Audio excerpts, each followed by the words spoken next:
Bonjour frères et sœurs, soyez les bienvenus ce matin dans votre église Centre évangélique Vie Nouvelle de Ronsard. J'espère que vous allez bien et à vous amis internautes, frères et sœurs qui nous écoutez depuis la page Facebook et YouTube, soyez les bienvenus ce matin, ce dimanche, dans la maison du Seigneur. Nous sommes là, réunis, afin de pouvoir faire quoi? Avoir chaud? Non, je ne pense pas. La chaleur, elle est là, mais le Seigneur est là. Mais non seulement le Seigneur est là au milieu de nous, mais il est là où vous êtes dans vos maisons, là où vous êtes en famille, là où vous êtes derrière votre écran, que nous écoutez aujourd'hui, dans les jours qui vont suivre, le Seigneur est là au milieu de nous. Ce matin, nous avons la joie vraiment d'accueillir un frère que nous commençons à connaître petit à petit. Et c'est notre frère David. Il est là, il se retourne, il est mal à l'aise, mais que le Seigneur vraiment le bénisse. Actuellement, David est dans l'église du Christian Center. C'est le pasteur Daniel Costanza qui est son pasteur. Et il y travaille là-bas. Et vraiment, le Seigneur est en train de développer le ministère don de ce frère, est en train de bénir ce frère. Et le pasteur Daniel Costanza nous le met à notre disposition afin de venir bénir notre église. Et nous voulons ce matin nous réjouir à travers cela. Est-ce que ce matin, vous êtes montés avec des besoins dans la maison du Seigneur ? Moi, je lève ma main. Je lèverai bien la deuxième. Moi, je suis venu avec des besoins. J'ai continuellement besoin du Seigneur dans ma vie. Est-ce que c'est votre cas? Est-ce que vous avez besoin du Seigneur à cause du coronavirus? Moi, j'ai besoin du Seigneur parce que je pense que le royaume de Dieu doit grandir dans ma vie. Jean-Baptiste disait, il faut que je diminue afin que toi, Seigneur, tu croisses dans ma vie. Est-ce que nous sommes de ces disciples qui ont ce désir ce matin de laisser toute la place à Jésus-Christ de Nazareth, afin qu'il soit le meneur de notre vie, le roi des rois de notre vie, le prince de notre vie. Et s'il l'est, cela va se refléter dans votre vie, tôt ou tard, frères et sœurs. Ne te décourage pas ce matin, parce que tu vois encore des racines de Adam qui sont en toi. Mais ne te décourage pas. Fais confiance au Seigneur. Appuie-toi sur le Seigneur. Espère en l'Éternel. Je vais vous inviter à vous lever et nous allons remettre le culte entre les mains du Seigneur. Nous allons remettre la louange, nous allons remettre la parole de Dieu, nous allons remettre tout ce qui va être fait ce matin. Et nous ne voulons pas oublier de bénir également ceux qui prennent soin de nos enfants, frères et sœurs. Est-ce que vous êtes d'accord avec tout cela? Éternel, nous sommes là devant toi ce matin. Nous sommes devant le roi des rois. Nous sommes devant le prince de la paix. Nous sommes devant celui qui peut infiniment et au-delà de toute attente et de toute espérance. Seigneur, nous n'avons pas affaire à un homme, nous n'avons pas affaire à un Dieu limité, mais nous avons affaire à un Dieu créateur de tout l'univers, créateur de toutes choses. Avant même de nous former, Seigneur, dans le sein de notre maman, tu as préparé toutes choses, tu as pourvu à toutes choses, Seigneur, et tu avais même déjà décidé de venir un jour sur la terre, mourir pour nous donner la vie, mourir pour payer nos péchés, mourir pour nous donner l'espérance, mourir pour nous donner une éternité avec toi, à tes côtés. Seigneur, ce matin, tu rencontres chacun. Ce matin, tu connais les besoins. Seigneur, nous sommes, nous, les hommes limités, mais toi, tu n'es pas limité. Ce matin, alors que nous venons, Seigneur, pour t'adorer, pour t'élever, nous voulons déposer nos fardeaux. Nous voulons déposer ce qui nous accable, Seigneur. Nous ne pouvons pas de toute façon les porter, ni même les supporter. Ces fardeaux nous écrasent. Mais Seigneur, ce que nous voulons, c'est entrer dans les parvis de l'Éternel. Nous voulons entrer dans ta présence. Nous voulons, Seigneur, avec le Saint-Esprit, nous laisser inonder, nous laisser toucher par le Saint-Esprit. À travers la louange, tu bénis David, Seigneur. Tu bénis Pasteur Franck, Seigneur, ce matin. Tu bénis ceux qui prennent soin de nos enfants ce matin, Seigneur. Tu bénis la technique, Seigneur. Nous remettons toutes choses entre tes mains, Seigneur. Et que ta gloire descende dans ce lieu, Seigneur. Au nom de Jésus. Tous ceux qui nous écoutent ce matin, Seigneur, tu les visites, tu les rencontres et tu connais également leurs besoins.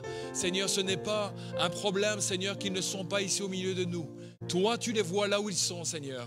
Et tu les rencontres dans le nom de Jésus-Christ de Nazareth. À ton nom la gloire, Jésus. Amen.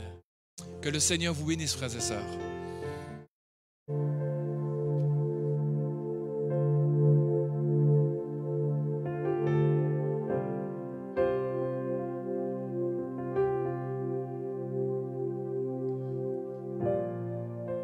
Avant de commencer, je vais juste donner ce verset, Jean 4, 23. On n'a pas besoin de lire, mais dans ce verset, Jésus parle à la femme samaritaine et Jésus lui dit, le Père cherche des adorateurs. C'est très intéressant parce que lorsqu'on pense à Dieu, on pense à celui qui a déjà tout. Mais ce texte nous dit qu'il y a quelque chose que Dieu cherche. Et lorsqu'on lit ce texte, en fait, on se rend compte qu'il y a quelque chose qu'on appelle l'authenticité, qu'on sent voir dans ce que Jésus demande dans l'adoration. On arrête d'être religieux dans l'habitude et on se renouvelle en fait dans une authenticité envers Dieu. Et c'est à ça que je veux nous inviter ce soir, d'être authentique, d'être nous-mêmes devant Dieu. Ce matin, excusez-moi, je suis habitué. Je vous invite vraiment, je nous invite à être authentiques devant Dieu. Et est-ce que c'est possible? Malgré les masques et la chaleur, ça va? On va chanter ensemble. Dieu de gloire, Dieu de gloire, Dieu de gloire, tu es roi. C'est pas la bonne chanson, mais on va quand même chanter Dieu de gloire, ensemble. Dieu de gloire, Dieu de gloire, tu es roi, car tu es Dieu au-dessus de la terre.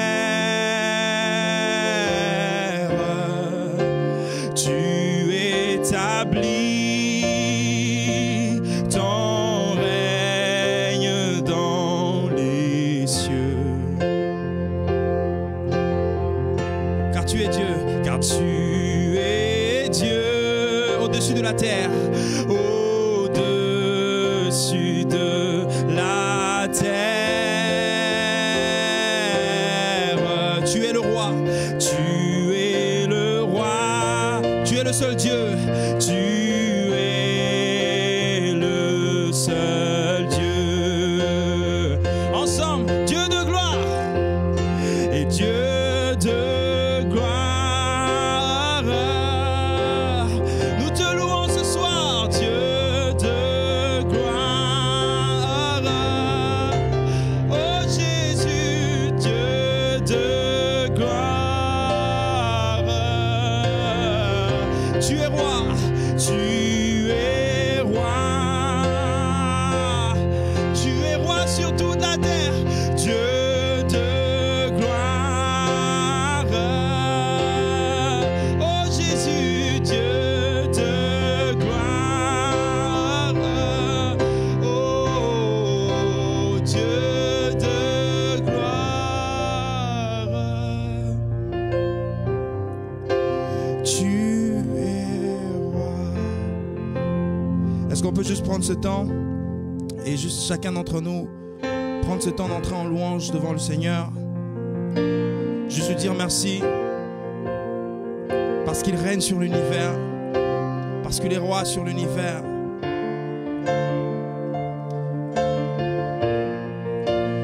Oh, tu es roi ce matin. Oui, tu es roi ce matin. Oui, tu es roi ce matin. Oh Jésus, tu es roi ce matin. Dans tout ce que je traverse, Seigneur, tu es roi ce matin. Oh, malgré le Covid, tu restes roi, Seigneur. Oh, tu es roi, tu es roi, tu es roi. Dieu de gloire, tu es roi. Amen.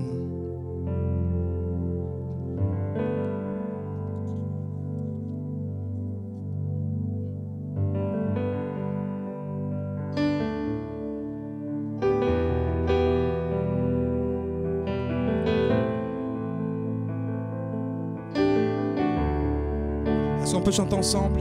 Je chanterai gloire à l'Éternel. Je chanterai louange à ton nom.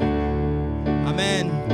Je chanterai Dieu, mon essentiel. Je chanterai en l'honneur de son nom. Encore une fois, je chanterai gloire à l'Éternel.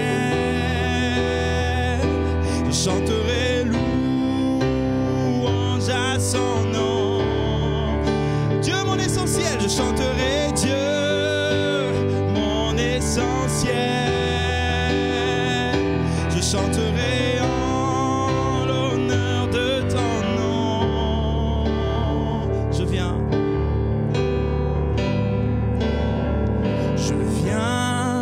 t'offrir, Seigneur, ce que j'ai de meilleur. Je viens t'offrir ma vie. Oui, à toi, Jésus-Christ. Et même si je suis fragile, et même si c'est difficile, je chanterai ensemble, je chanterai gloire à l'Éternel. Je chanterai louange à son nom, car il est digne. Je chanterai Dieu, mon essentiel. Je chanterai en l'honneur de son nom. Je viens te dire, Seigneur, que tu es mon bonheur. Non, rien ne peut détruire notre bel avenir. On va rechanter. Je viens te dire, Seigneur, je viens te dire, Seigneur, que tu es mon bonheur. Non, rien ne peut détruire notre bel avenir. Et même si je suis fragile, oh, et même si c'est difficile, je chanterai gloire à l'Éternel. Oh, louange à son nom. Je chanterai Dieu, mon essentiel. Alléluia, je chanterai en l'honneur de son nom. Et toute ma vie, je redirai que tu as donné ta vie.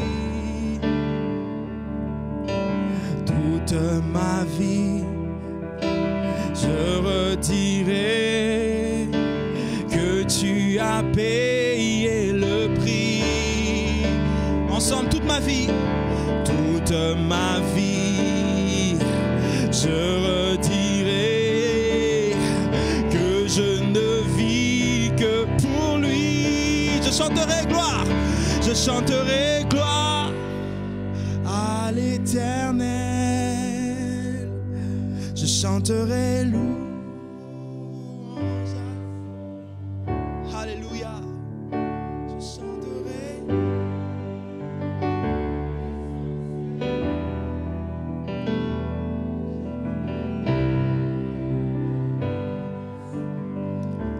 Est-ce qu'on peut chanter ce chant à Dieu, chacun avec son propre chant? Car il en est digne.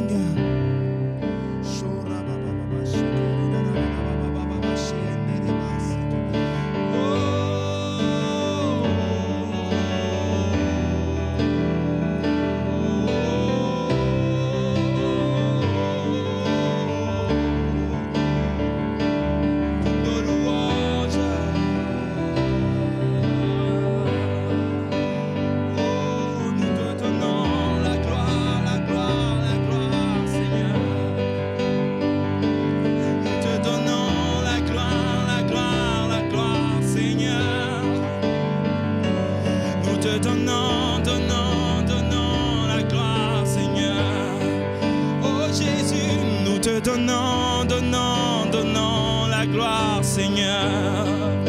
Ensemble, nous te donnons, donnons, donnons la gloire, Seigneur. Nous te rendons la gloire, nous te rendons, rendons, rendons, rendons la gloire. Jésus, nous te rendons, rendons, rendons, rendons la gloire. Est-ce qu'on peut chanter? Nous te rendons, rendons, rendons, rendons la gloire, Seigneur. Oh, nous te rendons, rendons, rendons, rendons la gloire. Nous te rendons, rendons, rendons, rendons la gloire. Nous te rendons, rendons, rendons la gloire, Seigneur. En dernière fois, je chanterai gloire.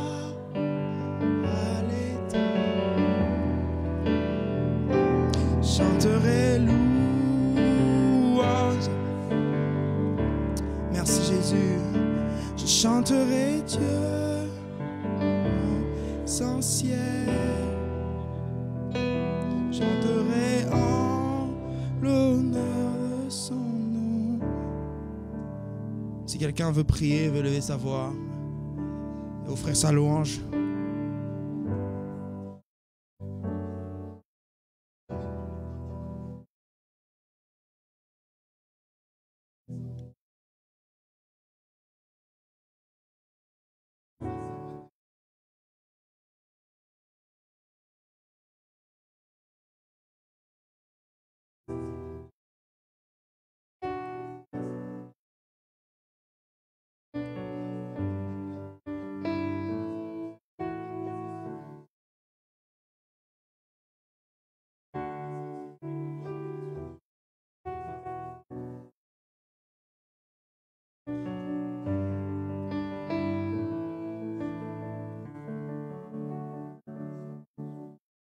Et tu t'es abaissé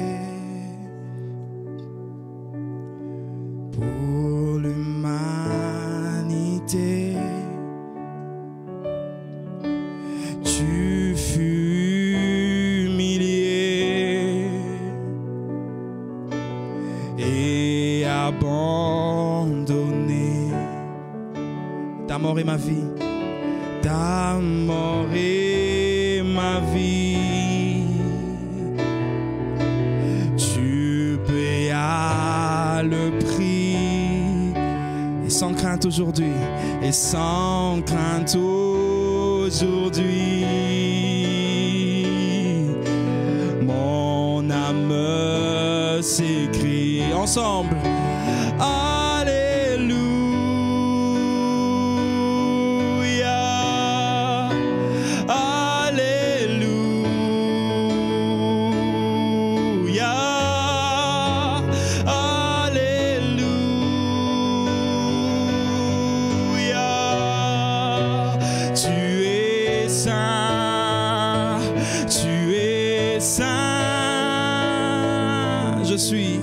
Je suis à tes pieds pour te remercier d'avoir accepté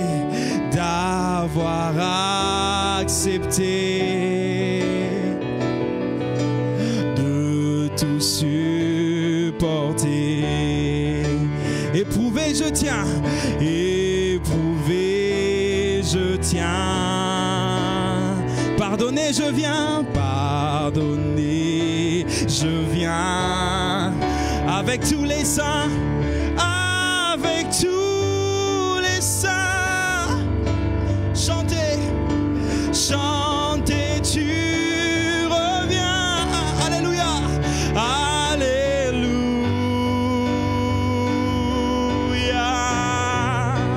alléluia,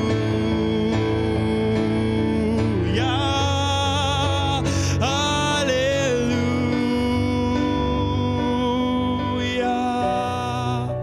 Tu es saint, tu es saint. Alléluia,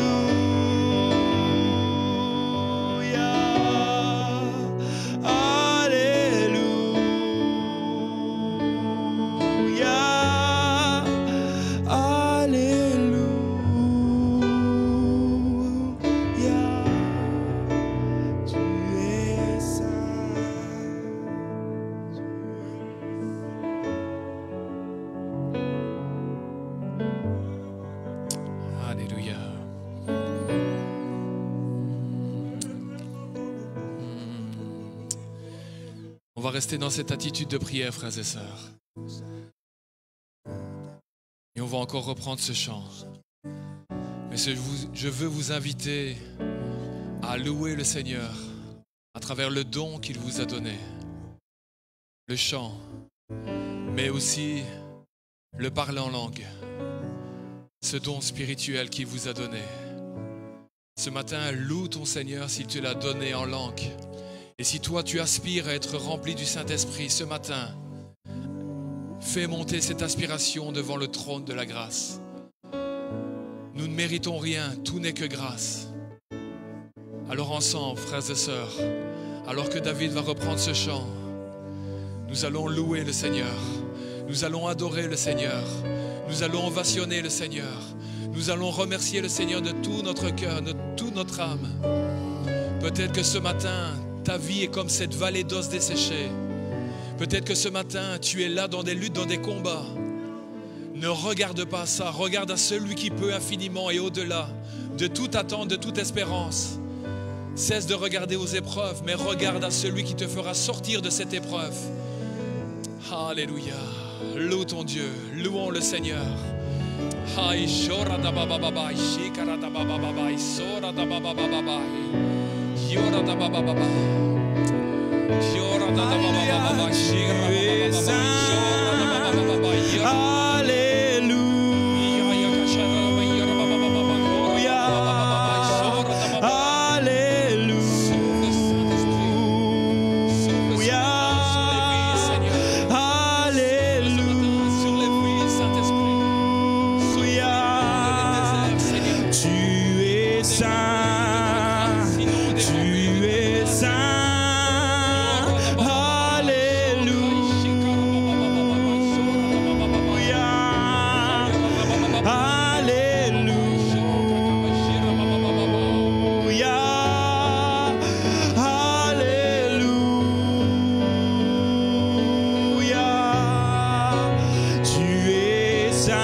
Seigneur, toi le vainqueur, toi le puissant, toi le vivant, toi qui es assis à la droite du Père, toi qui règnes au-dessus de tout, Seigneur, toi à qui le Père a remis toute domination, toute autorité, toute puissance, Seigneur. À toi sont le règne, la puissance et la gloire au siècle des siècles. Oh Jésus,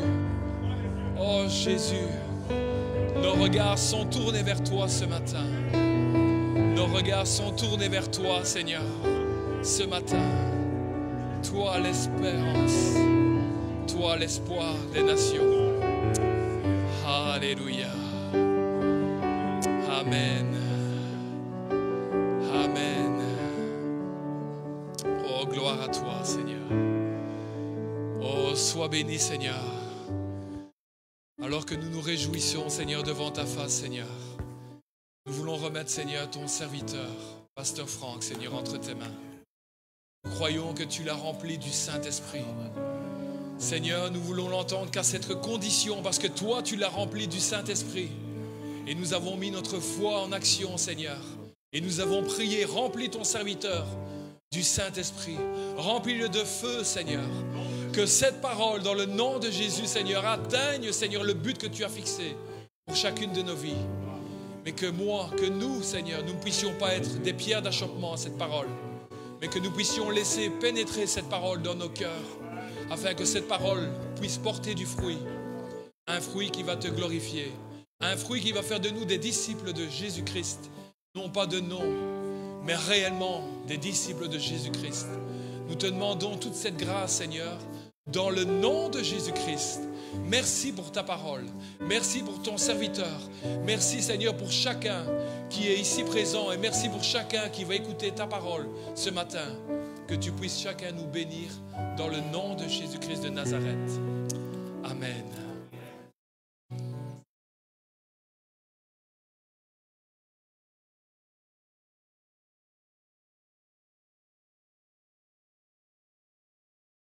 Voilà, bonjour à chacun, à chacune.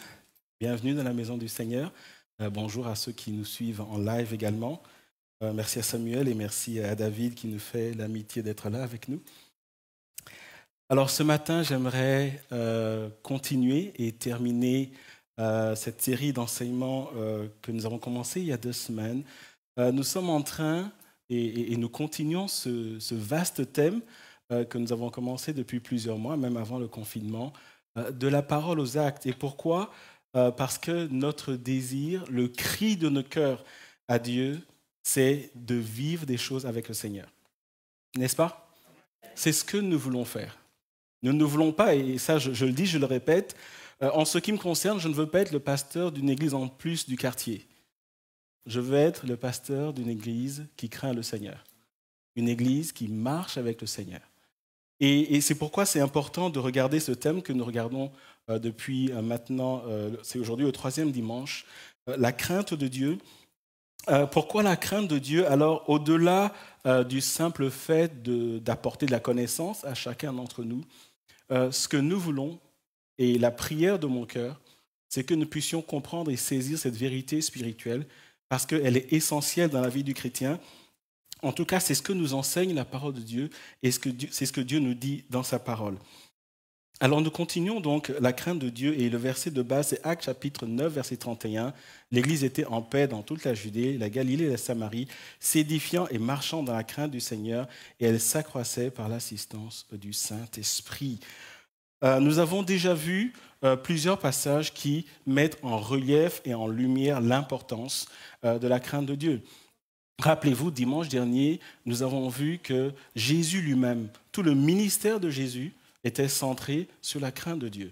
Nous avons vu la crainte de Dieu, l'importance de la crainte de Dieu dans la vie de l'Église.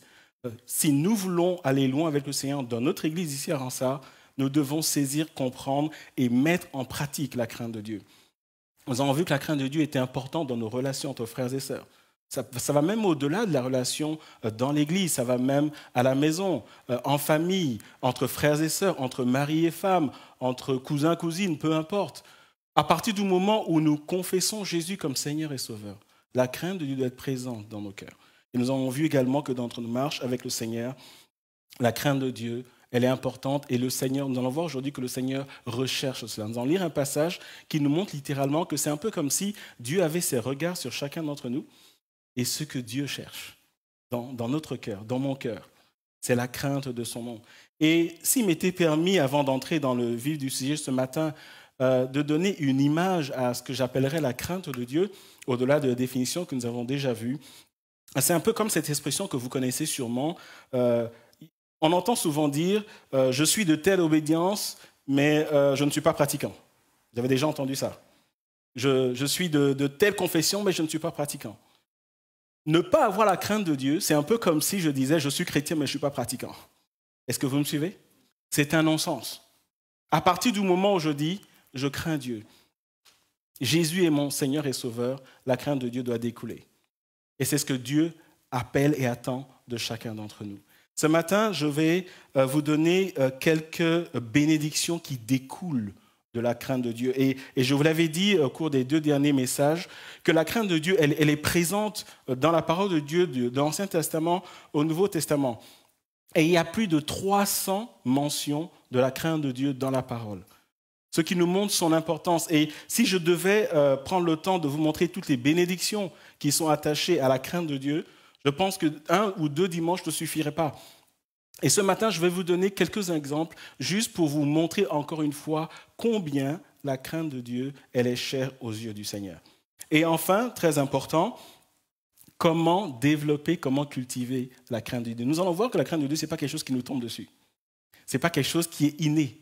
Mais la crainte de Dieu, c'est un appel de Dieu auquel on répond. Et c'est ce que nous allons voir ce matin et qui va clôturer cette série de messages. Donc, premièrement, comme je l'ai dit, et avant d'aller sur les bénédictions, revenons un peu sur la définition. C'est toujours bien de fixer les idées. Qu'est-ce que la crainte de Dieu? Nous l'avons vu et revu. La crainte de Dieu nous appelle à tellement désirer plaire à Dieu que tout ce qui est mal, tout ce qui est péché, tout ce qui est contraire à la parole de Dieu, je l'éloigne de moi. Et c'est vraiment cette dimension où j'apprends tellement à connaître Dieu, je saisis tellement le cœur de Dieu, je comprends ce qu'il a fait pour moi au point où tout ce qui coule en moi, tout ce qui est au fond de moi, moi qui confesse Jésus comme Seigneur et Sauveur, tout ce qui coule de moi, c'est ce désir de lui plaire. Et plaire à Dieu, c'est s'éloigner du mal. Et la définition de la crainte de Dieu, c'est ça nous appelle à respecter Dieu. Ça nous appelle à l'honorer. Ça nous appelle à lui donner cet honneur qui se traduit, cet honneur dans mon cœur qui se traduit physiquement par le fait que je m'éloigne de Dieu. Ça, c'est la définition que nous donne la parole de Dieu. Ce matin, j'aimerais lire ce passage également, Proverbes chapitre 16, verset 6, qui nous dit « Par la bonté et la fidélité, on expie l'iniquité, et par la crainte de l'Éternel, on se détourne du mal. » Ce passage, encore une fois, nous donne 2 dimensions. Elle nous dit d'abord, il y a une attitude intérieure.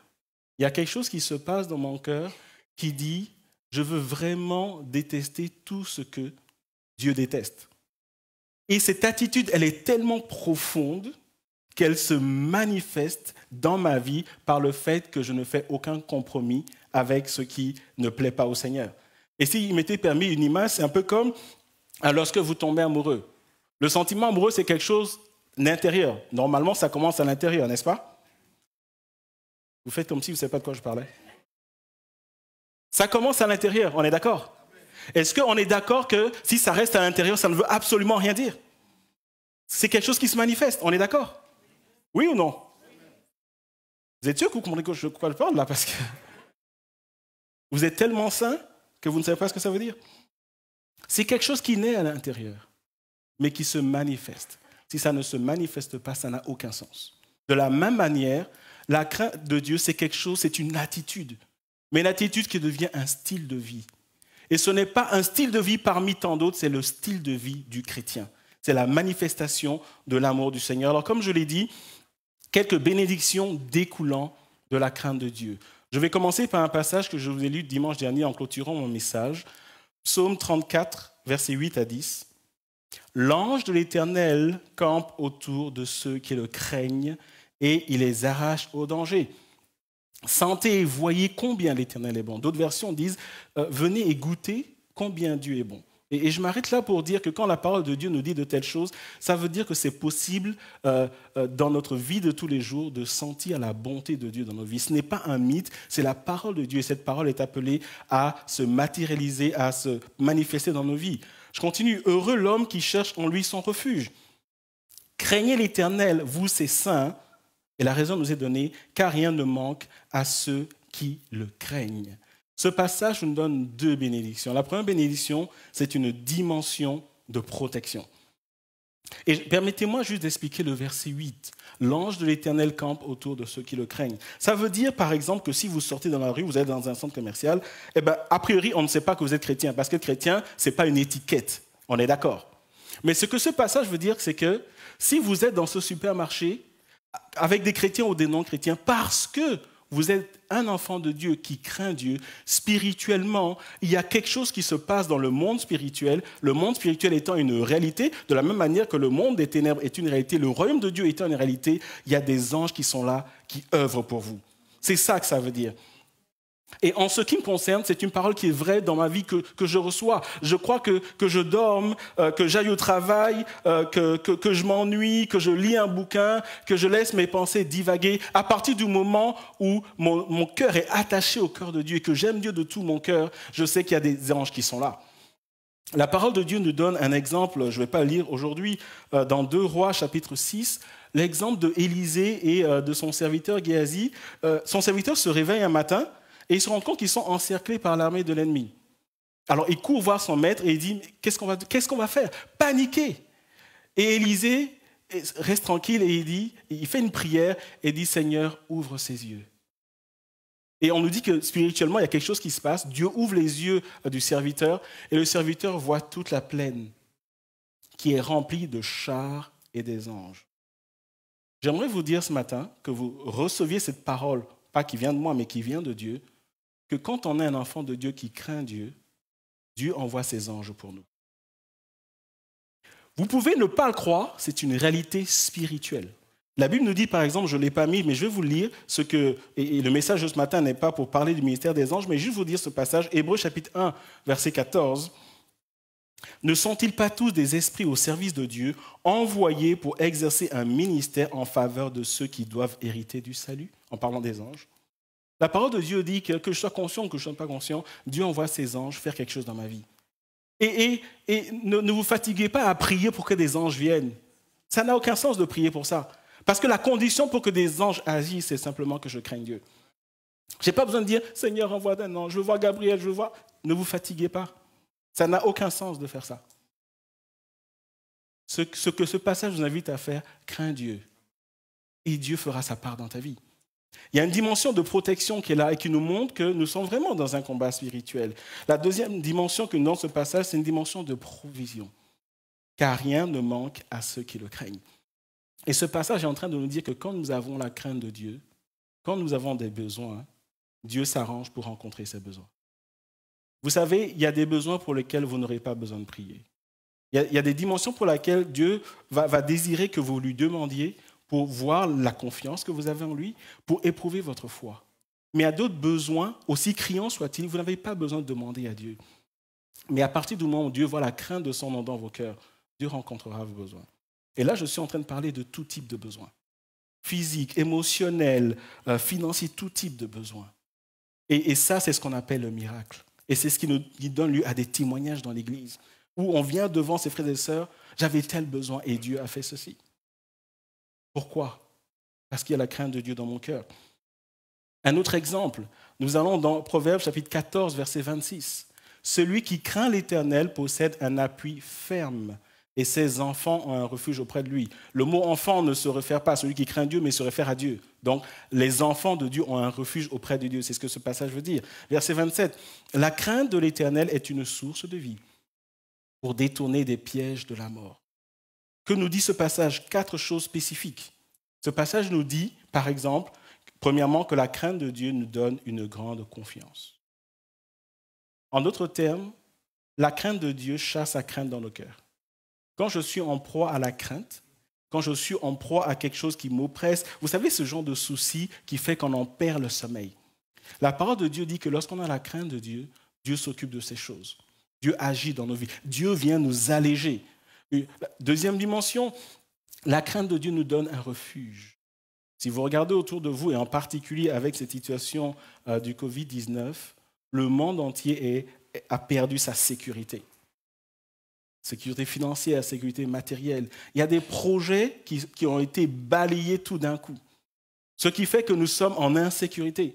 Mais la parole de Dieu dit que ceux qui craignent Dieu, ils ont cette provision que Dieu lui-même est leur refuge. En d'autres termes, Dieu lui-même s'occupe des situations. Parce que Dieu n'oublie pas ses enfants. Et comme je l'ai dit, je vais vous montrer un passage tantôt où il est dit que Dieu regarde. Les yeux de Dieu parcourent toute la terre. Et qu'est-ce que Dieu cherche? Dieu cherche des cœurs qui l'aiment.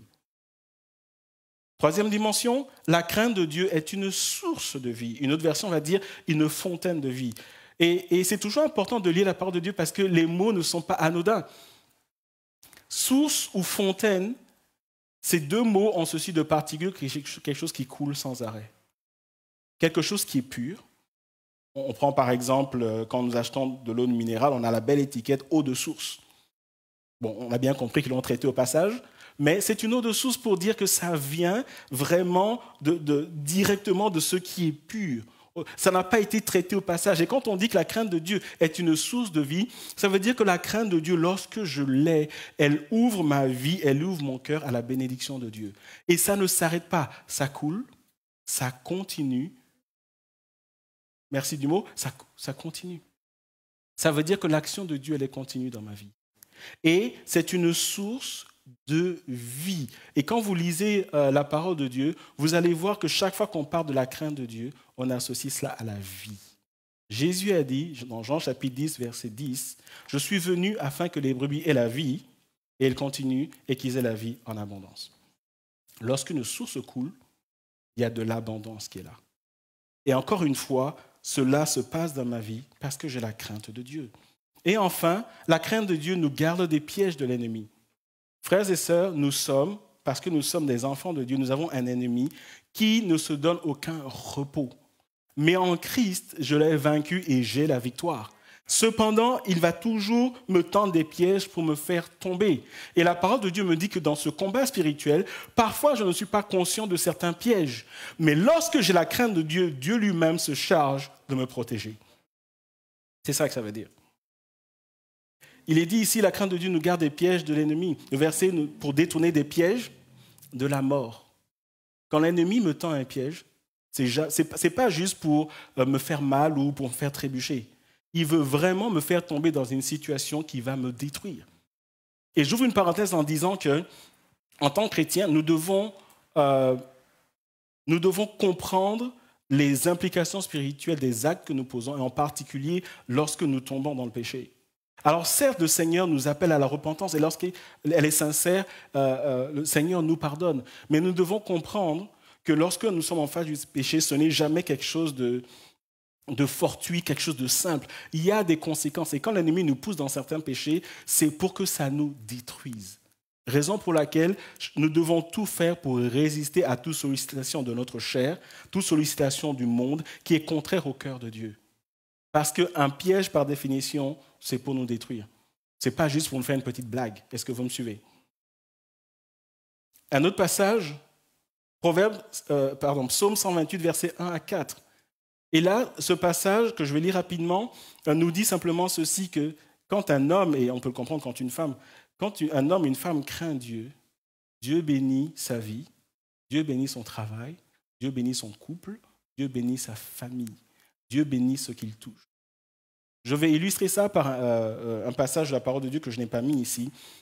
Quand vous lisez la vie du roi David, fils de... le roi d'Israël qui a pris la place de Saül, au début du ministère et pendant plusieurs années, on voit ce passage qu'on voit notamment dans Roi et dans 2 Samuel. Au début du ministère de David, il est dit que tout ce que David touchait, Dieu bénissait ça. Vous savez pourquoi? Parce que David était appelé l'homme selon le cœur de Dieu. En d'autres termes, c'est quelqu'un qui craignait Dieu. Quand il entreprenait quelque chose en désirant plaire à Dieu, Dieu bénissait cela. Et il nous est dit ici, et ce passage ne dit pas qu'on n'aura jamais de problème financier, mais ce passage dit, si je prends l'exemple de problème financier, que quand nous serons dedans, Dieu sera notre secours. Ça veut dire que quand j'entreprendrai quelque chose pour bénir ma famille et avec le désir de faire les choses bien devant Dieu, Dieu bénira cela. Et ce qui ouvre la vanne de bénédiction, c'est le simple fait que dans le cœur de cette personne, Dieu voit la crainte de Dieu. Et vous voyez dans ce passage, et je n'ai pas le temps vraiment de m'étendre sur ce passage qui est riche, vous voyez que ce passage, il est encadré par la crainte de Dieu. Au début, il est dit « Heureux tout homme qui craint l'Éternel ». On lit ces bénédictions et on finit en disant « C'est ainsi qu'est béni l'homme qui craint l'Éternel ». Faisons un peu de syntaxe. Je n'ai pas beaucoup de temps ce matin, mais en français, on se dit « Mais pourquoi une telle répétition ?» Dieu dit « Si un homme bénit Dieu, un jeune homme, une femme, une personne âgée, voilà les bénédictions sur sa famille. » Et Dieu clôture en disant « Ce dont je viens de vous parler, c'est ce qui va lui arriver. » Mais on vient de le dire. Pourquoi Dieu met ça en lumière? Parce que Dieu est en train de dire que les bénédictions, c'est lui qui s'en occupe. Mais ce que toi, tu as à faire, c'est de craindre Dieu. C'est ça que ça veut dire. Et c'est valable pour l'Église. Si nous voulons une église où nous voulons voir, vous savez, quand on regarde, on entend des témoignages où on voit des hommes et des femmes qui sont bénis par Dieu, on a envie que ce soit nous. Mais j'aimerais vous dire ce matin qu'il ne s'agit pas de venir, Seigneur, fais des miracles, fais des miracles. Non. Quand nous venons dans la crainte de Dieu, Dieu lui-même agit au milieu de nous. Et c'est ce que nous devons faire. Veux-tu voir Dieu agir dans ta famille? Veux-tu voir Dieu agir dans tes affaires, dans la vie de tes enfants, dans la vie de tes parents, de tes grands-parents? Fais ce que cette parole te dit, crains Dieu. Et Dieu le fera. Proverbe 23, 17 à 18, que ton cœur n'envie pas les pécheurs. Et souvent, nous le faisons en nous disant, mais comment se fait-il que ceux qui ne connaissent pas Dieu semblent prospérer, que moi je suis en proie au combat spirituel? Ça, c'est encore un autre enseignement. Mais qu'il ait toujours la crainte de l'Éternel, car il y a un avenir et ton espérance ne pourra pas être brisée. Encore une fois, ce passage est en train de nous dire, quand il est dit que ton cœur ait toujours la crainte de l'Éternel, c'est une invitation à ce que la crainte de Dieu soit un style de vie. Tous les jours, que ta vie soit empreinte de la crainte de Dieu. Et on donne la raison, parce qu'il y a un avenir. En d'autres termes, quand tu as la crainte de Dieu, ta marche, ta vie n'est pas bouchée.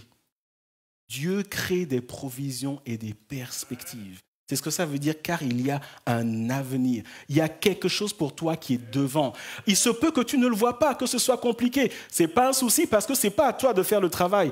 Dieu va le faire pour toi. Quelle que soit la prière que tu fais monter devant Dieu ce matin, j'aimerais juste te dire que si tu as la crainte de Dieu, ça peut être bouché physiquement, ce n'est pas ça qui va arrêter Dieu.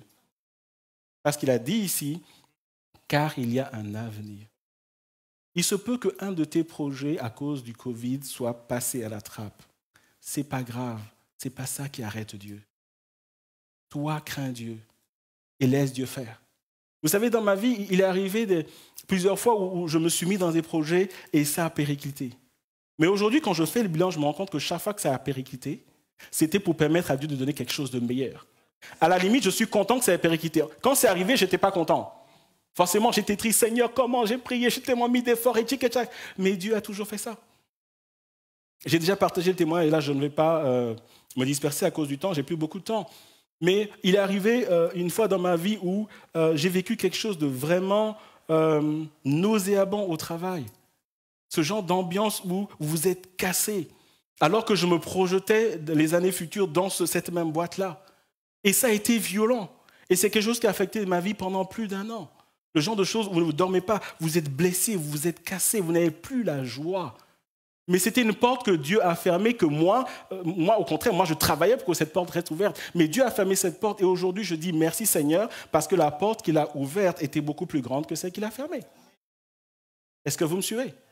Mais ce que je me suis gardé de faire pendant le temps où je souffrais, je ne comprenais pas, mais je m'accrochais au Seigneur. Et Dieu pouvait voir la sincérité dans mon cœur. Frères et sœurs, il y a un avenir et l'espérance ne sera pas brisée. Parce que c'est Dieu qui tient ça dans sa main. Est-ce que vous me suivez? Comment cultiver et développer la crainte de Dieu? Comment saisir ces choses? Comment faire en sorte que ça arrive dans ma vie? Qu'est-ce que Dieu attend de moi? Est-ce qu'il y a une formule magique? Est-ce qu'il y a quelque chose de pratique que je dois faire? Est-ce que je dois donner des offrandes? Pas du tout. Nous allons voir que, somme toute, c'est quelque chose de simple. Et encore une fois, Dieu veut s'adresser au cœur de chacun d'entre nous. Cultiver et développer la crainte de Dieu, le premier point, la crainte de Dieu doit être une décision personnelle. La crainte de Dieu, je l'ai dit il y a quelques minutes, ce n'est pas quelque chose qui nous est imposé, c'est quelque chose que nous désirons par retour de l'amour de Dieu pour nous. Nous allons lire un passage, Proverbe 1, 27 à 30. Et le contexte de ce passage, c'est une sorte de jugement que Dieu appelle sur son peuple. Et Dieu nous donne la raison que j'ai mis en évidence. Quand la terreur vous saisira comme une tempête et que le malheur vous enveloppera comme un tourbillon, quand la détresse et l'angoisse fondront sur vous, alors ils m'appelleront et je ne répondrai pas. Ils me chercheront et ils ne me trouveront pas. C'est assez dur quand même. Et on voit que le cœur de Dieu est touché là. Et Dieu donne la raison, parce qu'ils ont haï la science, et plus important, et qu'ils n'ont pas choisi la crainte de l'Éternel, parce qu'ils n'ont point aimé mes conseils. et qu'ils ont dédaigné tous mes réprimandes.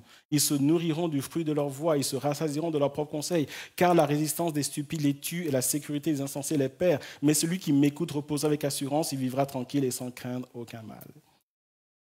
Le point que j'aimerais faire sortir de ce passage, et ce passage est l'un des passages principaux, essentiels lorsqu'on enseigne, on prêche sur la crainte de Dieu. En réalité, après le passage de Proverbe qui donne la définition, ce passage est l'un des plus essentiels parce que Dieu dit, la crainte de Dieu, c'est une décision personnelle. En tant que chrétien, la marche avec Dieu doit être ma décision. Ce n'est pas quelque chose que le pasteur va vous imposer ou il va vérifier, mais fais ci, fais ça. C'est quelque chose qui est entre Dieu et moi.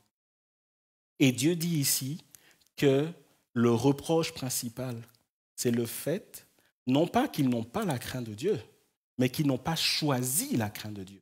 Et ça appelle à une décision personnelle. Ça veut dire que chacun d'entre vous, ou moi y compris, nous devons prendre le temps de dire, ça veut dire quoi je suis chrétien? Pourquoi je vais à l'église, que ce soit à Ronsard ou ailleurs?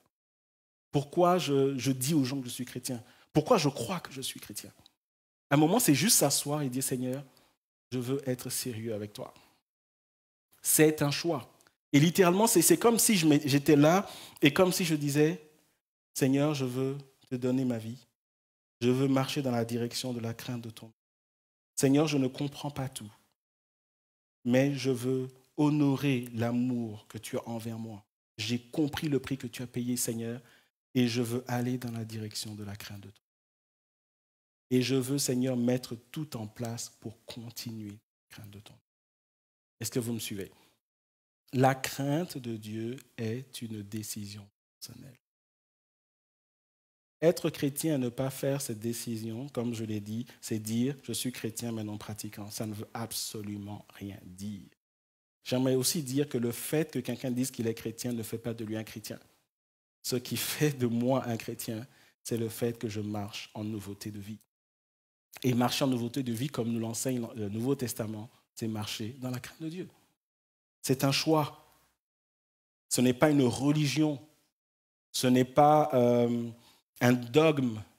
Ce n'est pas une mode. C'est une décision.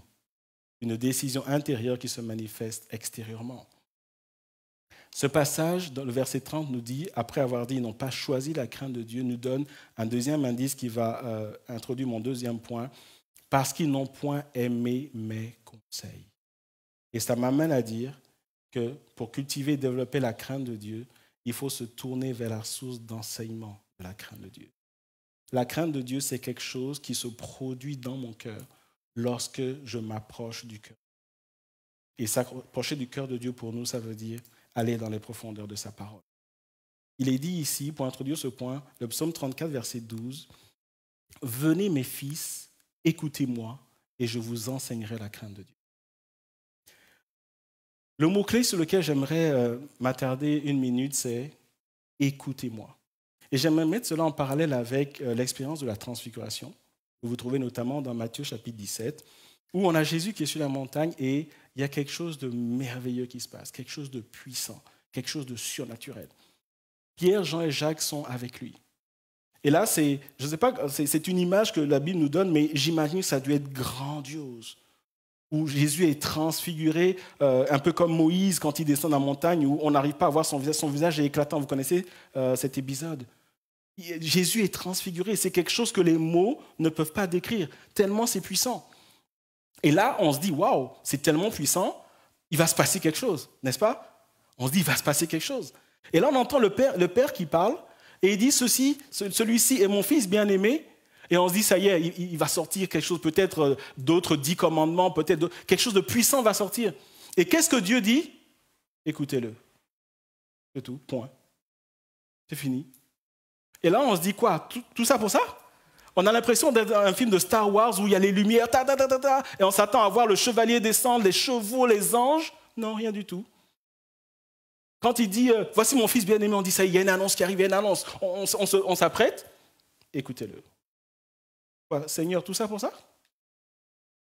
En fait, ce qu'il faut comprendre, c'est que lorsque il y a cette visitation surnaturelle et que le seul message que Dieu délivre, c'est écoutez-le, Ça veut dire que si vous et moi, nous écoutons Dieu et nous mettons ça en pratique, alors nous sommes dans sa volonté. C'est tout ce que nous avons à faire.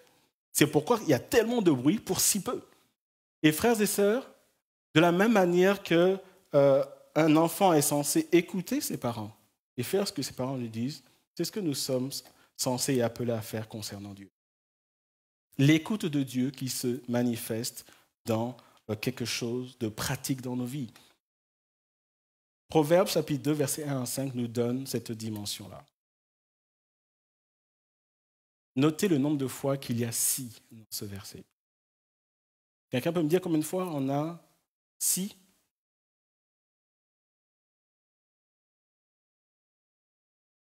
Six fois. Il y a une condition qui est ouverte. Plusieurs conditions. Regardons ces conditions-là. Il y a forcément, s'il y a si, il y a alors. D'accord? Alors dit, tu vas comprendre la crainte de Dieu. Et ici, il nous est dit, voilà ce que Dieu t'invite à faire. Premièrement, rends ton oreille attentive à la sagesse. Écoute ce que Dieu dit. Dans sa parole, étude biblique, prédication du dimanche, un partage avec des frères. Écoute.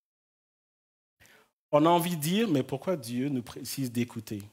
C'est parce que nous sommes souvent distraits. Nous sommes dans notre vie, la même vie que Dieu nous a donnée. Nous sommes dans nos affaires. Nous sommes dans nos projets. Et à un moment, Dieu dit, stop. Écoute. Écoute ce que ton Créateur te dit. Reviens à ce qu'il t'a dit. Écoute. Deuxièmement, incline ton cœur. C'est une attitude de réception. Reçois la parole de Dieu. Ne te borne pas à l'écouter. Reçois-la. Laisse-la entrer dans ton cœur. Humilie-toi devant Dieu. Si tu appelles la sagesse, si tu élèves ta voix, ça c'est la prière. Rentre dans une relation avec Dieu où tu prends le temps de lui parler. Dieu te veut dans sa présence parce qu'il a des trésors pour toi, parce qu'il veut te bénir. Et il nous est dit ici, verset 4, si tu cherches ça comme l'argent, si tu poursuis ça comme un trésor. Pourquoi l'image de l'argent du trésor? Parce que personne n'est insensible à l'argent. Personne ne voit un billet de 500 € et dit « Oh, quelqu'un l'a perdu. Ok. Seigneur, permets que personne le trouve et on s'en va. » Personne ne fait ça. Les plus honnêtes d'entre nous vont le prendre et vont prier pour que la personne qui a perdu ça ne s'en rappelle pas. On va garder en disant « Seigneur, je veux être honnête. Voilà, je le garde. Seigneur, je le garde 2 semaines, pas plus. Mais Seigneur, tu as vu, je suis honnête. Hein? » Et on le garde. Et on coupe son téléphone, on ne regarde pas la télé, comme ça on n'entendra pas quelqu'un a perdu 500 € et qu'on nous dise venez le remettre à la police. Mais plus sérieusement, cette notion d'argent et de trésor sont là pour dire que c'est des choses qui touchent nos cœurs. Toute personne, quelqu'un de distrait retrouve sa concentration lorsqu'on parle d'argent. Et Dieu dit la force avec laquelle tu es capable de chercher l'argent, de chercher ton bien-être, mets cette force-là, cette énergie-là dans la recherche de Dieu. Ça nous appelle à la persévérance. Le monde d'aujourd'hui nous dit, tu fais ta prière aujourd'hui, tu as fait la prière à midi, Dieu n'a pas répondu à 13h, eh bien tu lâches la main de Dieu. Ça, c'est ce que le monde nous dit. J'exagère, évidemment, mais le monde aujourd'hui dit, c'est maintenant. Attends, vous me demandez de prier, moi, ça fait 2 jours que je prie, il n'y a rien, quoi. Cet enseignement est contraire à la parole de Dieu. Dieu dit, quand tu pries, j'entends. Laisse-moi agir. Laisse-moi contrôler ta vie. Et ce passage dit persévérance. Lorsque tu fais ça comme il faut, lorsque ta vie est là-dedans, alors tu comprendras la crainte de l'Éternel et tu trouveras la connaissance de Dieu. En d'autres termes, Dieu va se révéler à toi. Il va te conduire et il va enrichir ta vie. Mais le point de départ, c'est la place de la parole de Dieu dans ta vie. Et cela, c'est essentiel. Cela, c'est essentiel. Une autre manière de le dire, c'est quand tu écoutes, tu reçois, qu'est-ce que tu en fais? Et j'aimerais partager avec vous un témoignage d'une sœur qui est membre de cette assemblée, qui n'est pas là aujourd'hui. Elle m'a dit qu'elle voulait donner le témoignage elle-même, donc je vais pas lui couper l'herbe sous le pied, je vais juste donner un aspect du témoignage, quelque chose qui m'a touché. C'est une sœur qui a perdu son père en début de confinement et j'ai eu l'occasion d'aller aux funérailles de son père. Mais ce qui a été frappant, et elle me l'a dit à plusieurs fois, il y a quelques mois, au cours d'une étude biblique, j'ai parlé du pardon. Elle était venue, c'était un mardi soir, et elle a écouté cet enseignement-là.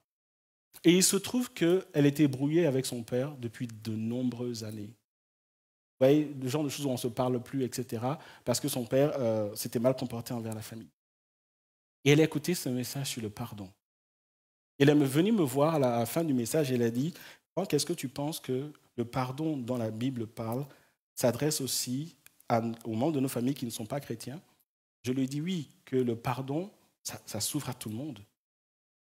Et elle m'a dit « Ça fait des années que je suis brouillée avec mon père. » Et elle a dit « Je viens d'entendre la parole de Dieu. » Et c'est cette phrase qu'elle a dit qui m'a touché. Elle m'a dit « Quel type de chrétienne je serais si après avoir entendu cette parole-là, je l'ignorais et je continuais sans offrir le pardon à mon père. » Et elle est retournée voir son père pour apprendre que son père était très malade, en fin de vie.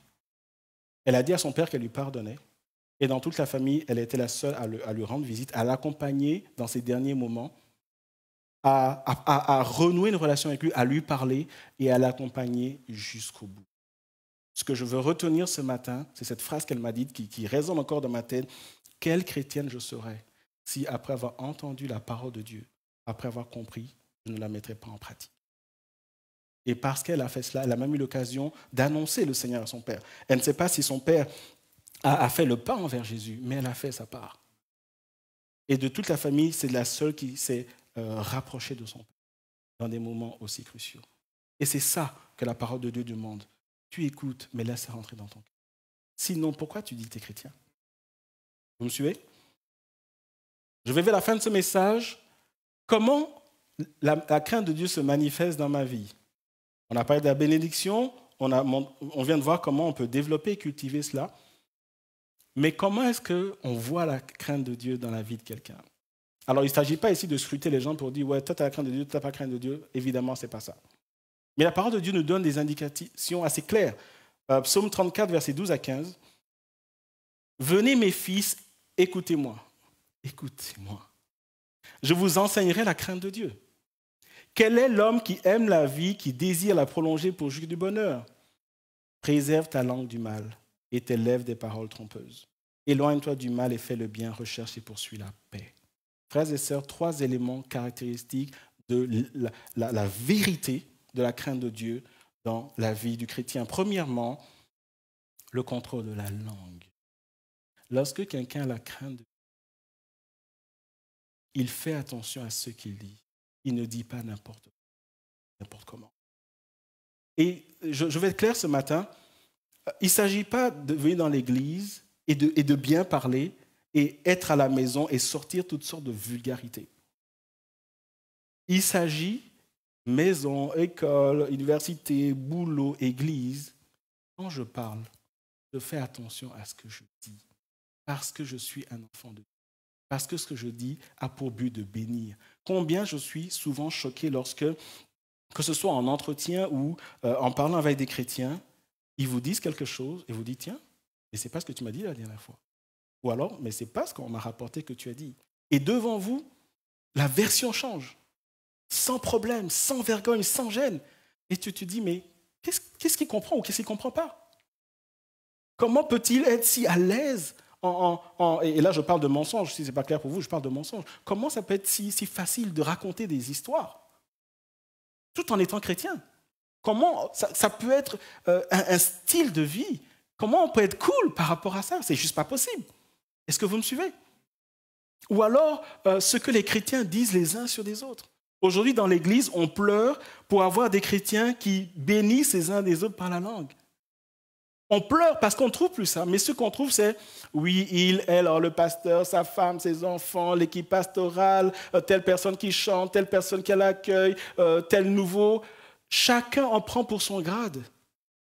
Et nos églises deviennent des rassemblements des gens qui bavardent au nom du Seigneur. On a toujours quelque chose à dire sur quelqu'un. Et si nous nous concentrions sur l'essentiel, le royaume de Dieu?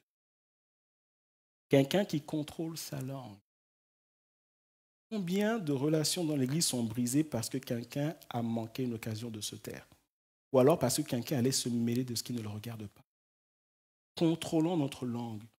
Pourquoi? Parce que lorsque je suis chrétien, je ne peux pas supporter que ce que je dis va blesser mon frère. Ça, c'est la crainte de Dieu. Parce que la Bible dit que quand je touche à mon frère, quand je me moque de mon frère, je me moque de celui qui l'a créé, c'est-à-dire Dieu lui-même. Deuxièmement, quelqu'un qui a la crainte dans son cœur, c'est quelqu'un qui ne fait aucun compromis avec le mal, ça découle de la définition, mais non seulement il s'éloigne du mal, mais va rechercher le bien. Ce n'est pas juste, je ne veux pas ceci, mais je veux ceci.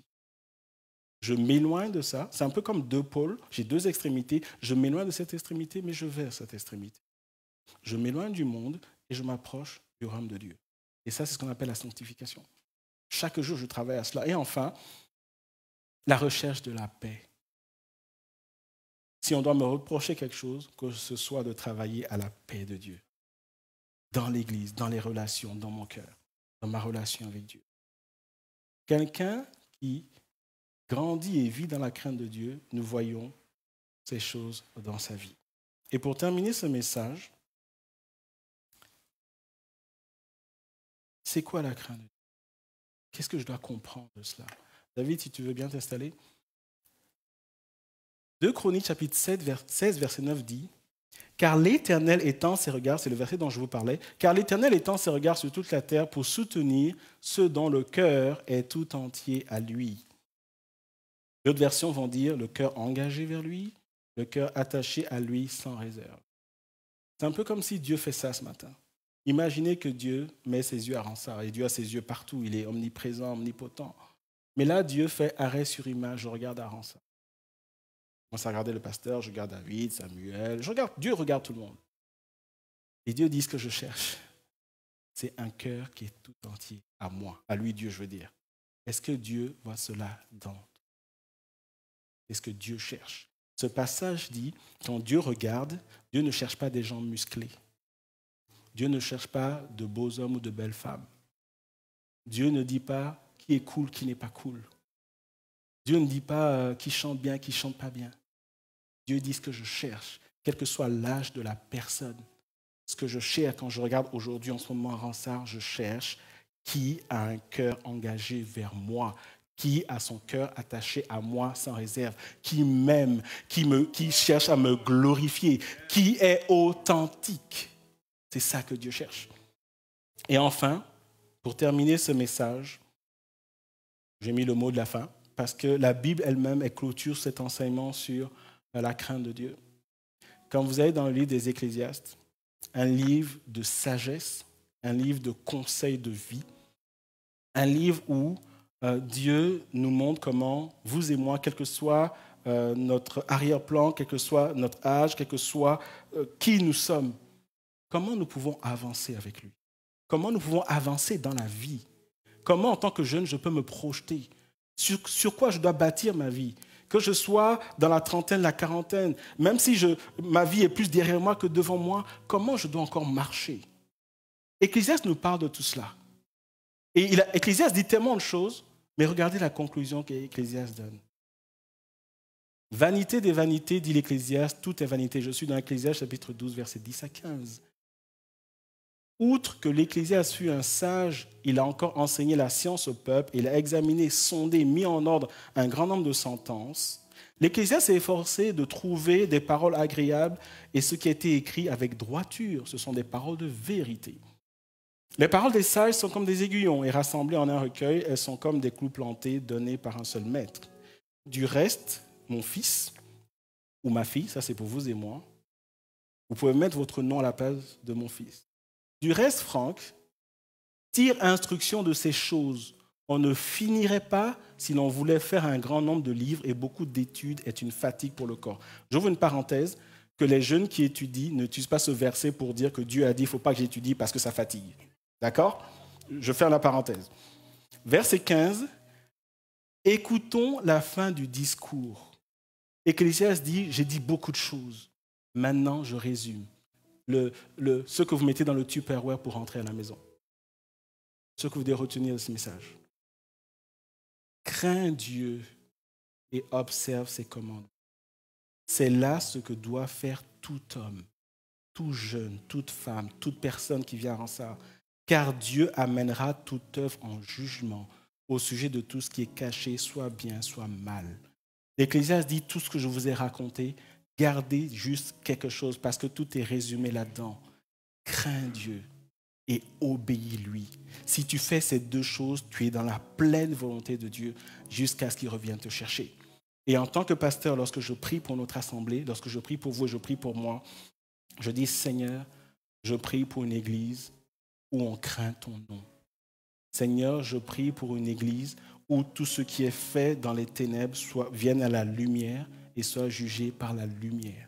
Je prie pour une église qui est connue comme une église qui craint le nom de Dieu. Je prie pour des familles, pour des couples où on craint le nom de Dieu, où on ne fait pas n'importe quoi. David l'a dit en début de culte, je prie pour une église authentique.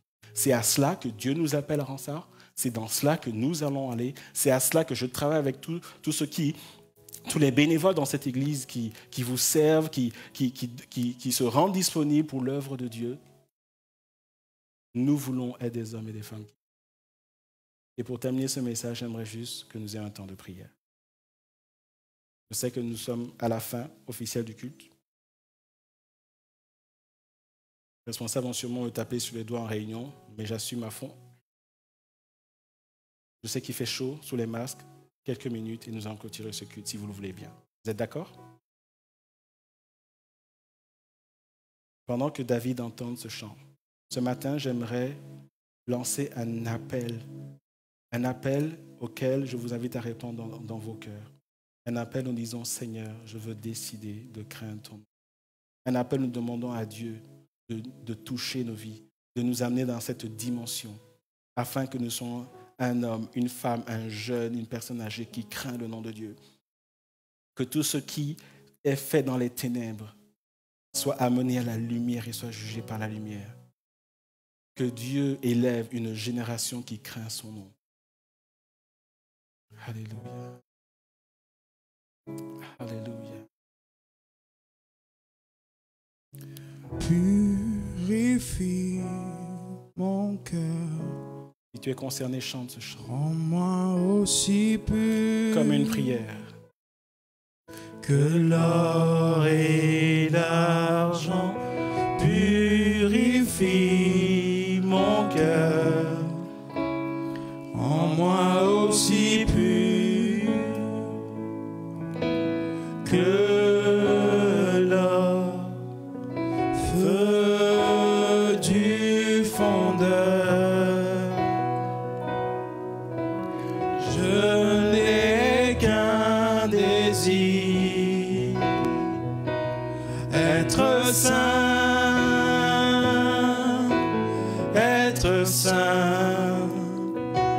mis à part pour toi, Seigneur. Oui, je choisis être saint, mis à part pour toi, mon seul maître, et prêt à t'obéir. Purifie mon cœur de ma souillure, Sanctifie-moi et sanctifie-moi. Purifie mon cœur, lave mes péchés cachés, feu du fondeur.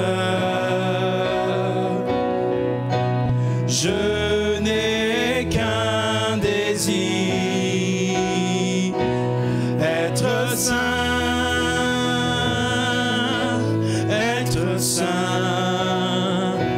mis à part pour toi, Seigneur. Oui, je choisis d'être saint, mis à part pour toi, mon seul maître, et prêt à t'obéir.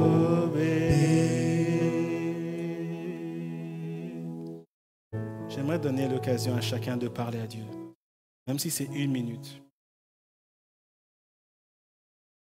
On ne va pas chanter. Maintenant, le temps n'est pas de chanter. C'est le temps de parler à Dieu. Si ce message a trouvé écho dans ton cœur, parle à Dieu ce matin. Alors que nous sommes dans sa présence, parle-lui ce matin. Chacun pour lui-même, chacun pour sa vie, chacun pour sa famille. Alléluia. Alléluia. Alléluia.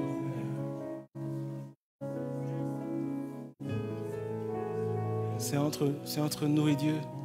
C'est entre toi et Dieu ce matin.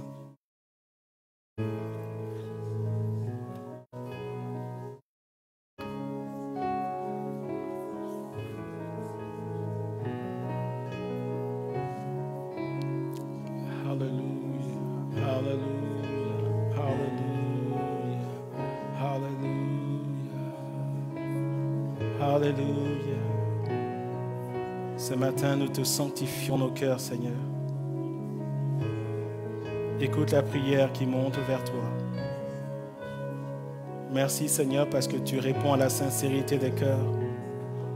Seigneur, je prie pour une église où ton nom est craint.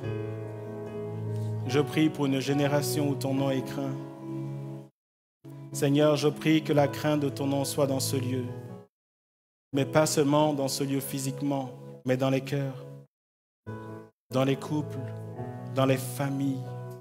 Je prie pour une jeunesse qui craint ton nom. Je prie pour une génération qui craint ton nom.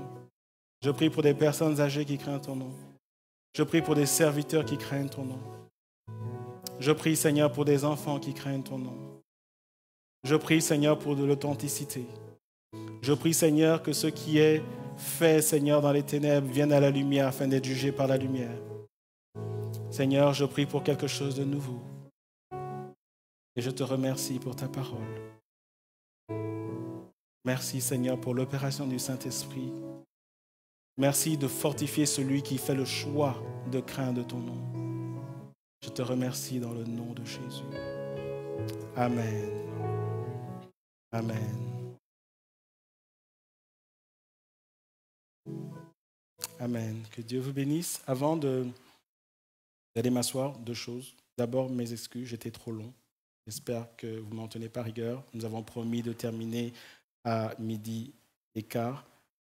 Quelqu'un a avancé l'heure, il est 12h20. Mais je dois quand même être honnête, je dois m'excuser, parce que quand je dis quelque chose, je dois le faire moi-même. Je suis sur le dos de tout le monde pour qu'on finisse à 12h15 et j'ai été trop long. Donc, je m'en excuser. Je vais y travailler. Je ne vous promets pas que je vais y arriver, mais je vais y travailler. Ce que je vais faire avant d'aller m'asseoir, je veux présenter une famille qui est là depuis un certain temps au milieu de nous et qui veut s'engager dans notre assemblée. Vous les voyez depuis un certain temps. Je vais demander à Alex et à Christina de bien vouloir se lever. Ils sont juste devant moi. C'est la famille De Oliveira. Alors, ils font maintenant un peu partie des murs. Mais c'était aussi un temps d'observation, tant eux par rapport à nous que nous par rapport à eux. Personnellement, ma famille connaît cette famille depuis un certain temps. Elle nous vient de l'église sœur de Jean Blou. Et j'ai reçu une lettre de transfert des autorités de Jean Blou. Alors voici le chef de famille, Alex. Je viens te retourner qu'on voit ta beauté masquée. Voilà, son épouse Christina. Voilà. Non, je vais commencer par l'aîné. Voilà. Alors, nous connaissons le petit dernier, Lucas, mais ils ont de grands enfants. Tous ne sont pas là. Il y a Alex, bon, je ne vais pas dire junior, mais il s'appelle Alex comme son père. Alex va se lever.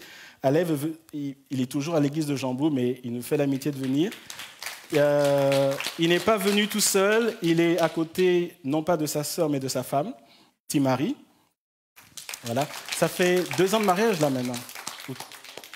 3. Ok, ça va vite. 3 ans de mariage déjà. Alors, Alex a une a une jeune sœur qui se prénomme Patricia, qui est aussi mariée. Son mari s'appelle Benjamin, mais ils ne sont pas parmi nous. Donc, ça, c'est la famille que nous avons. Mais pour l'instant, je ne sais pas pourquoi je dis pour l'instant, mais aujourd'hui, c'est Alex et Christina. Étant donné que leurs enfants sont grands, ils ont aussi leur vie, leur choix d'église, etc. Alex, Christina et Lucas, qui n'a pas eu le choix, étant mineur, de suivre ses parents, qui nous font l'amitié d'être là. Ils ont souhaité s'engager officiellement et formellement dans notre assemblée. Je l'ai dit, je les connais, il y a une proximité entre nous, mais ça n'a rien à voir avec moi. C'était un choix qu'ils ont fait indépendamment. Quand j'ai vu la première fois, j'ai dit, mais qu'est-ce que vous faites ici? Et je me suis assuré que ça n'avait rien à voir avec moi, mais que c'était Dieu qui travaillait dans leur vie. Et donc, nous voulons les accueillir. On les a passés au scanner. Et on n'a rien vu de radioactif. Et donc, pas de Covid. Et donc, nous avons décidé de les accepter au milieu de nous. Enfin, quand je dis accepter, ce n'est pas un examen. Hein. On les accueille. On les accueille au milieu de nous. J'aimerais simplement vous dire ceci, à cause du temps, et parce qu'on ne peut pas s'embrasser, on ne peut pas faire tout ce qu'on a envie de faire. Juste vous dire que notre prière, c'est que cette assemblée soit une bénédiction pour vous, votre famille, autant que vous serez une bénédiction pour elle. C'est juste la parole que j'aimerais vous laisser, vous accueillir au nom du Seigneur. Et avant d'aller m'asseoir, prier pour vous, si vous le voulez bien. Voulez-vous vous joindre à moi?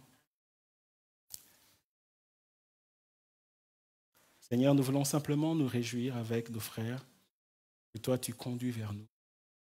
C'est toi qui bâtis ton Église, Seigneur, et nous voulons accueillir cette famille en ton nom. Nous voulons la bénir en ton nom. Et comme je l'ai dit, Seigneur, je prie que cette assemblée, la famille de Ronsard, soit leur famille.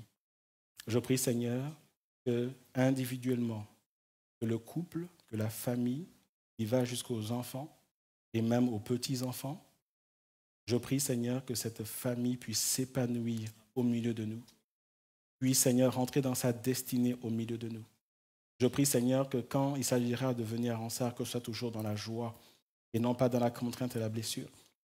Et je prie, Seigneur, que de la bénédiction qu'ils vont retirer, qu'eux-mêmes soient une bénédiction pour la famille de Ronsard. En ton nom, je veux les bénir et je veux déclarer, Seigneur, que tout ce que l'ennemi de nos âmes projette contre leur vie, ces choses, Seigneur, sont détruites dans le nom de Jésus. Seigneur, merci de nous les avoir envoyés. Nous croyons que tu les as conduits et nous les bénissons en ton nom, dans le nom de Jésus. Amen. Voilà, bienvenue et que Dieu bénisse.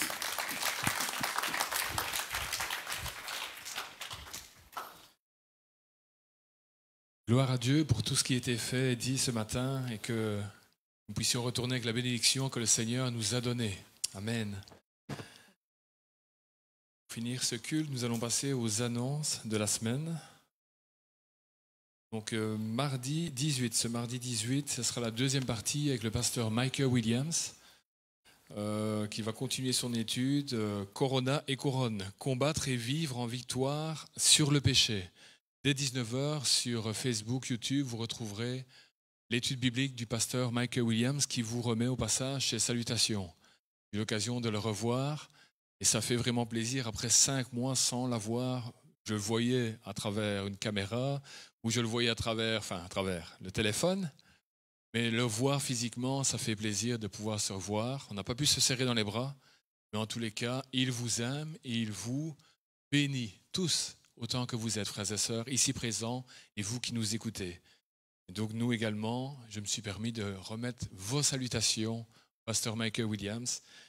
Mardi, 19h, deuxième partie, que nous puissions le suivre, mais que nous puissions, au-delà de suivre cela, pas comme un épisode, mais que nous puissions nous bénir mutuellement en mettant en pratique cet enseignement biblique. Samedi, 22 août, ce sera la rencontre ados et jeunes de 17h à 19h via Zoom. Vous recevrez les jeunes. Et si vous connaissez un jeune qui voudrait participer à cette rencontre, allez voir Rachel qui se fera le plaisir de donner donc, les renseignements nécessaires afin de pouvoir être connecté ce jour-là, 17h, 19h, ce samedi 22 août. Dimanche prochain, nous serons le 23 août. Et donc, nous vous invitons à vous inscrire dès ce lundi sur l'adresse mail que vous avez reçue. Vous Vous avez reçu un mail. Si vous n'avez pas reçu ce mail, si vous ne savez pas comment vous vous enregistrer pour pouvoir venir participer en présentiel à ce culte, vous allez voir également Rachel à la sortie de ce culte qui est à l'accueil. Elle se fera un plaisir de vous donner les renseignements. Sinon, que vous puissiez vous y inscrire afin que nous puissions organiser au mieux le culte qui aura lieu dimanche prochain dès 11h. Frères et sœurs, que le Seigneur vous bénisse. Et avant de nous quitter, nous allons prier pour les offrandes. Nous allons remettre déjà toute cette semaine entre les mains du Seigneur. Est-ce que vous êtes d'accord avec ça? Il ne faut pas simplement dire merci pour ce bon dimanche, Seigneur, mais nous voulons réellement remettre toute cette semaine afin que le Seigneur puisse nous bénir et vous bénir. Seigneur, nous voulons te dire merci pour ce culte, Seigneur. Merci pour David que tu nous as, Seigneur, amené, Seigneur, dans notre Église, afin qu'il nous a bénis, Seigneur, à travers la louange. Et nous te remercions, Seigneur, et nous le bénissons en ton nom. Seigneur, merci pour la parole, Seigneur, mais que nous puissions demeurer dans cette parole, que nous puissions vivre cette parole. Seigneur, tu vois les défis de cette semaine, tu vois cette semaine qui se profile devant nous. Nous voulons, dans le nom de Jésus, Seigneur, proclamer, Seigneur, que nous sommes tes enfants et que nous voulons vivre comme tels, Seigneur, tout au long de cette semaine. Que tu puisses bénir cette semaine dans le nom de Jésus-Christ. Seigneur, nous voulons remettre ces dîmes, ces offrandes entre tes mains, Seigneur. Que ces offrandes soient faites à travers, Seigneur, le numéro de compte qui est sur la page Facebook, YouTube. Que ces offrandes se fassent ici en présentiel, Seigneur, à travers ces boîtes qui sont mises à disposition, Seigneur, de tes enfants. Nous voulons remettre, Seigneur, ces offrandes entre tes mains. Que tu puisses les bénir, Seigneur, et que tu puisses continuer de bénir ton œuvre, Seigneur, et que ton évangile, cette bonne nouvelle, puisse continuer d'être proclamé, Seigneur, à travers la présentielle, Seigneur, de ton église locale, à travers Facebook, YouTube, ou quels que soient les moyens, Seigneur, tes enfants qui rendront témoignage de cette bonne nouvelle, là où ils seront, Seigneur, dans leur ville, Seigneur, dans leur village, sur leur lieu de travail, Seigneur. Sers-toi de chacun afin que ton royaume avance. Te remettons toutes choses dans le nom de Jésus-Christ de Nazareth. Amen. Que le Seigneur vous bénisse, frères et sœurs. Un bon dimanche et à mardi 19h pour notre notre étude biblique, dès 19h en live. Bon dimanche. Amen.